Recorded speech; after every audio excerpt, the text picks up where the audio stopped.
I want you to turn your attention very briefly to the 37th chapter of Genesis. I did what I often do when I come to Memphis. I went out to the Lorraine Motel. As a youngster, I joined SCLC, Operation Breadbasket. I had been a boy preacher in the Church of God in Christ, and my mother was concerned when I was 12 that I was getting too involved in looking at activism and Adam Clayton Powell and others. She took me to my bishop, Bishop F.D. Washington, who said, I know what to do with him, and he brought me to Reverend William Jones, who led Dr. King's organization in New York, and Reverend Jesse Jackson. And at 13, the year Dr. King died, I was 13 years old, I became youth director of the chapter in New York. So it was my growing up in the King movement in the North after his death that makes me come to the Lorraine Hotel and look at the spot that Dr. King died.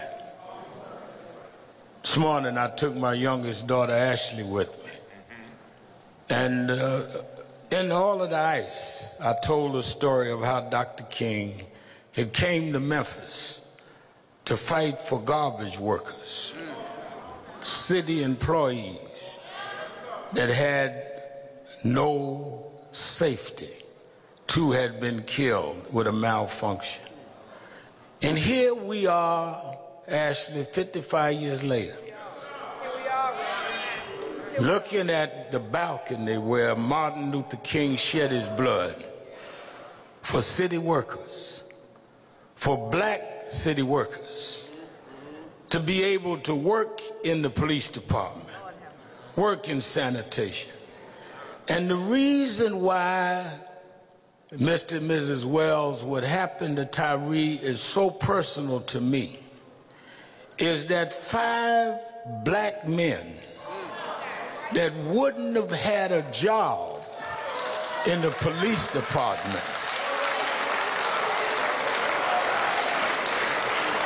would not ever be thought of to be in an elite squad. In the city that Dr. King lost his life, not far away from that balcony, you beat a brother to death. There's nothing more insulting and offensive to those of us that fight to open doors, that you walk through those doors and act like the folks we had to fight for to get you through them doors.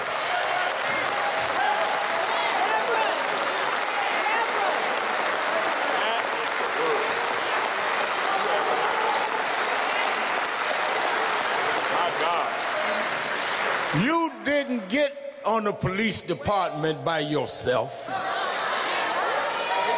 The police chief didn't get there by herself. People had to march and go to jail, and some lost their lives to open the doors for you. And how dare you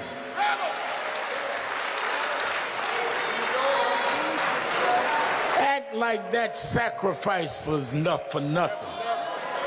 You ain't in no New England state, you in Tennessee, where we had to fight for you. And you take that position and do what we saw, and then some of y'all got all this mess on social media. Let me tell you something. I don't know what you writing on social media. I know what I saw on the tape. And the tape speaks for itself. They never asked this man for his license. Never asked for the car registration. Snatched him out of the car and began beating him Nobody mentioned nothing about no girlfriend. Nobody mentioned nothing about no man. They started beating an unarmed man.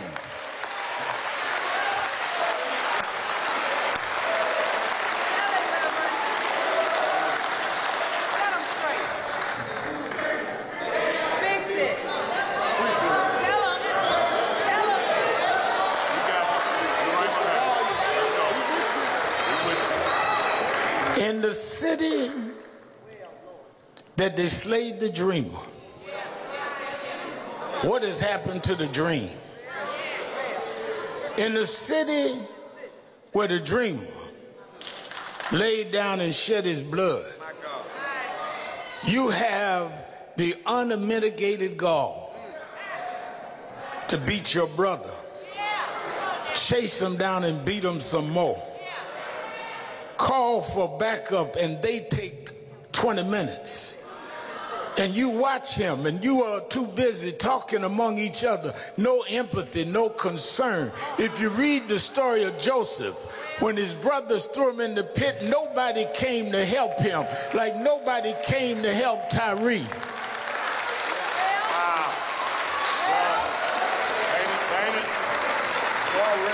Waiting on ambulance service that didn't show up until it's too late. What will happen to his dream? What will happen? Well, we'll just tell them something else happened, but we are going to throw him in a pit. But I come to Memphis today to tell you the same mistake Joseph's brothers made is a mistake you made.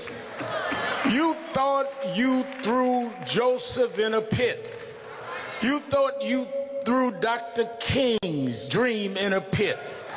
But every time you throw something in a pit, God takes the pit and raises it up and changes the whole world.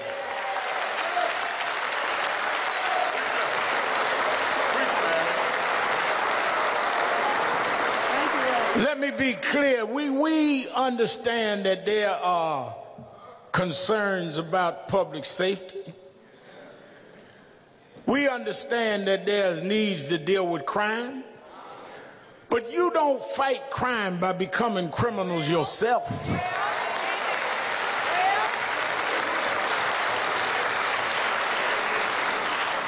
You don't stand up to thugs in the street becoming thugs yourself. You don't fight gangs by becoming 5 armed men against an unarmed man. That ain't the police, that's punks.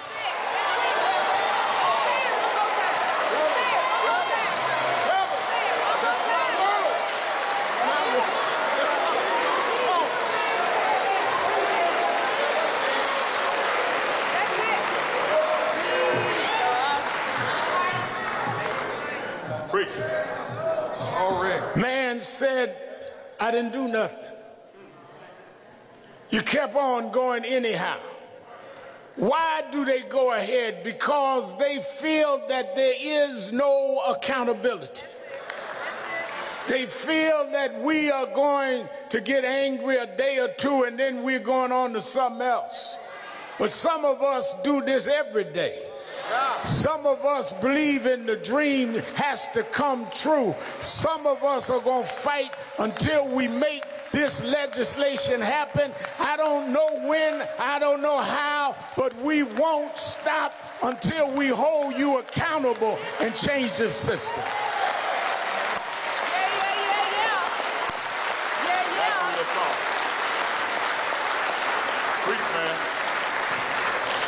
Why do we want to see the George Floyd Justice in Policing Act passed? Because then you have to think twice before you beat Tyre Nichols. You think twice before you shoot at someone unarmed. You think twice before you chokehold Eric Garner. You think twice before you put your knee on Eric Garner's, on George Floyd's neck. Because if you don't have qualified immunity, your wife would be telling you before you leave home, behave yourself. Because we could lose the house. We could lose the car. Behave yourself. Because our savings can be gone. You want to be a tough guy? Well, let's get rid of qualified immunity and see if you learn the same manners you have on the white side of town. You'll have some manners on the black side of town.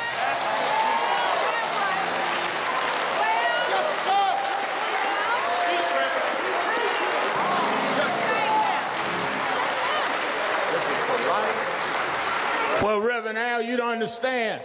How are they going to keep crime down in the black community and at the same time not be tough and rough? Well, they do it the same way they do it on the white side of Memphis, and they keep the crime down without being rough and tough. How do you have the same department that can keep crime down on one side of town without beating folk to death, but you can't do it on the other side of town? Unless you feel that you can get away with it there. I can't speak for everybody in Memphis. I can't speak for everybody gathering. But for me, I believe if that man had been white, you wouldn't have beat him like that that night.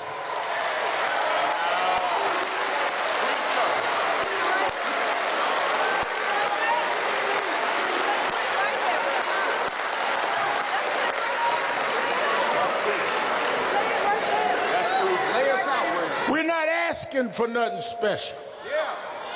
We're asking to be treated equal and to be treated fair. And just like they marched and boycotted and went to jail for 9 years from the 55 Montgomery bus boycott to the 64 Civil Rights Act, we're going to pay the same dues to get this George Floyd Justice and Policing Act.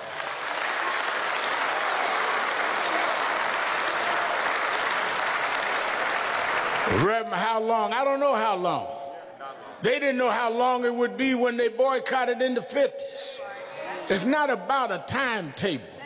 It's that we cannot continue to live under these double standards and under these conditions. We don't care how long, but I can tell you one thing, those of you that keep voting against that bill, we're going to vote against you. We got more numbers than the police union. Good word.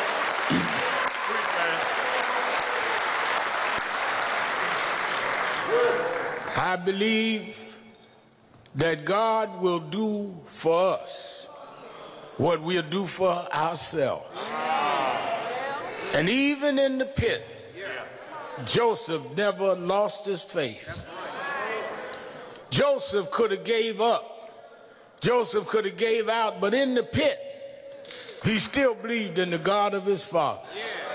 And even as I stand over the casket of this innocent young boy, this young man, 39 years old, with a 4-year-old son that his mother and father and his siblings have to raise, I believe that God will take him, Tyre, out of that pit and use him as a symbol for justice all over this country. I believe that babies unborn will know about Tyre Nichols because we won't let his memory die. We're going to change this country because we refuse to keep living under the threat of the cops and the robbers.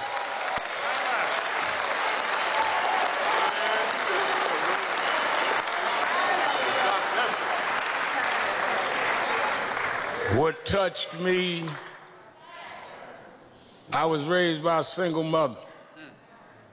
Daddy left when I was 10. Mama raised my sister and I on welfare and food stamps. What touched me is when I heard him calling for his mother. Just like George Floyd is calling for his mother. Something you'd have to be a black man. That the only thing between you and disaster was your mother. to understand what calling for your mother means. Somewhere deep in my heart, I understood Tyre. Because the only thing that kept the kids from laughing at my banana sandwiches in school, because she couldn't afford enough to put meat there, but Mama would make it all right for me. And he knew if he could just get Mother, that they would quit beating him and quit stomping on him. All he wanted to do was get home. Now, home, Reverend Jamal Bryant, home is not just a place. Home is not just a physical location. Home is where you are at peace. Home is where you don't have to keep your dukes up. Home is where you're not vulnerable. Home is where everything is all right. He said, all I want to do is get home. I come to Memphis to say the reason I keep going is all I'm trying to do is get home. I want to get where they can't treat me with a double standard. I'm trying to get home. I want to get where they can't call me names no more. I want to get home. I want to get where they can't shoot and ask questions later. I'm trying to get home. Every black in America stands up every day trying to get home.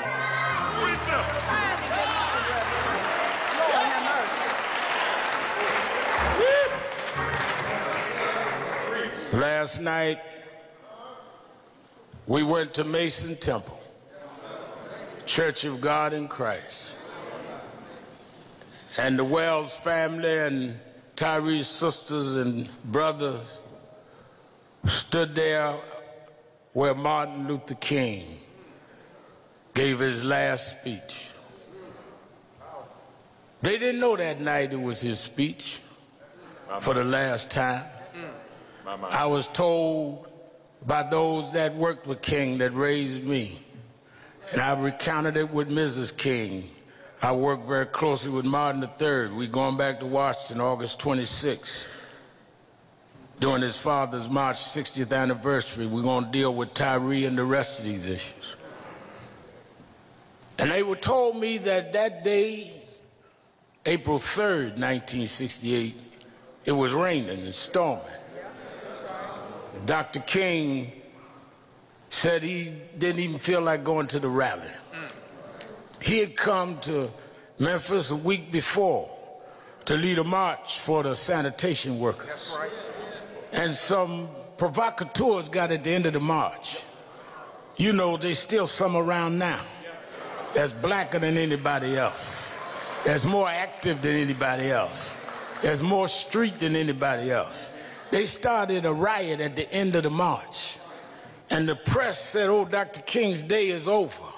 Nonviolence is dead. So he came back to prove that he could march. If it wasn't for so-called militants, Dr. King would have never faced what he faced. That's why all of these people talking bad that you and I don't know, don't have no background on, be careful of who jumps in movements, because they set serious folk up.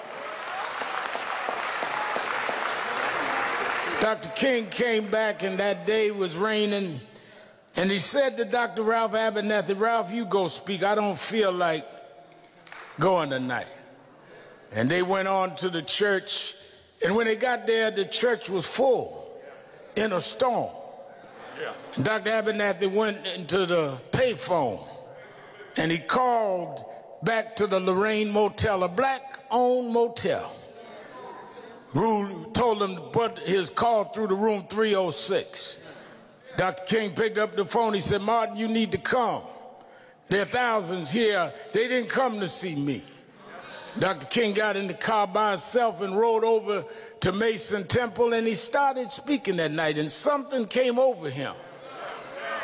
He said that I don't fear any man.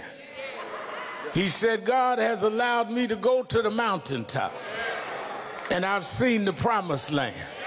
And that's the last speech he gave right here in Memphis when he went to the mountaintop. I believe when he looked over, he could see a Barack Obama become president.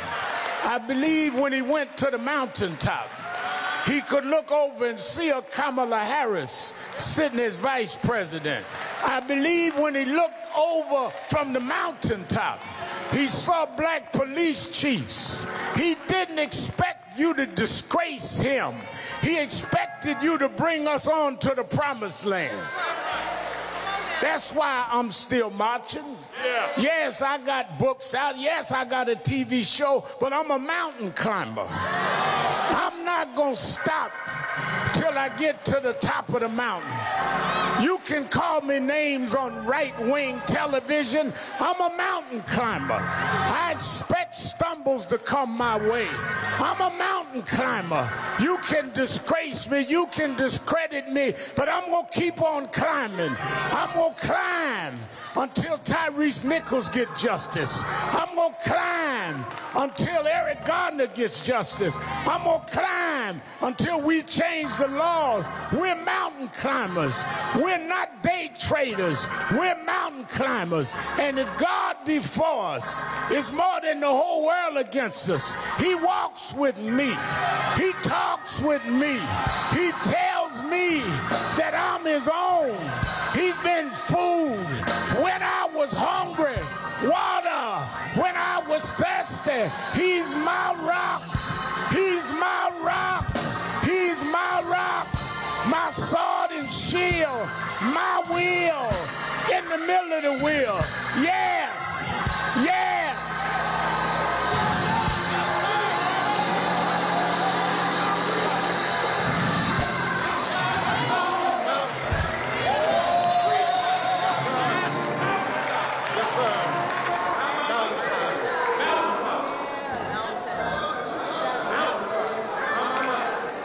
Let us have a call to action.